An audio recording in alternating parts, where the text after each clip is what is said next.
2024 21 ডিচেম্বৰ তাৰিখত মানে আমি এবাৰ মাছ ধৰিব গৈছিলোঁ। মাছ ধৰিব যাওঁতে মানে কি ৰাতি গৈছিলোঁ আমি। আগতে আমি সৰুতে খুব মাছ ধৰিব যাওঁ আগত নদী কিনাৰত গৈছিলোঁ মাছ ধৰিবৰ কাৰণে।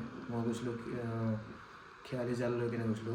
ৰাতিপুৱাখিনি টাইমত মৰ্ণিং টাইপত আৰু অলপ যেতিয়া 4টা বজাত আন্ধাৰ হয় কুঁৱলী মাৰি আছিলে এনেকুৱা টাইমত গৈছিলোঁ।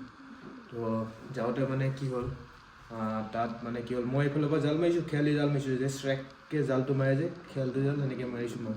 সেইটো চাইডৰ পৰা জাল মাৰিছোঁ আৰু 2-3বাৰ পিছত মৰাৰ পিছত মানে কি হ'ল জাল ইফালৰ পৰা মাৰিব ষ্টাৰ্ট কৰিছে। চাইছোঁ ইফালে কোনে মাৰিছে খেৱালি জাল, দেখিছোঁ যে তাত কোনো মানুহ চানুহ নাই। তো মই যেনেকৈ মাৰোঁ ইফালেও সেনেকৈ মাত আহে আৰু নদী পায় ৰাতিপুৱা টাইমত অকলে আছিলোঁ। তাৰপিছত ভাবিছোঁ তাৰপৰা ভয় লাগিছে মানে নোম যে থিয় হৈ যায় যে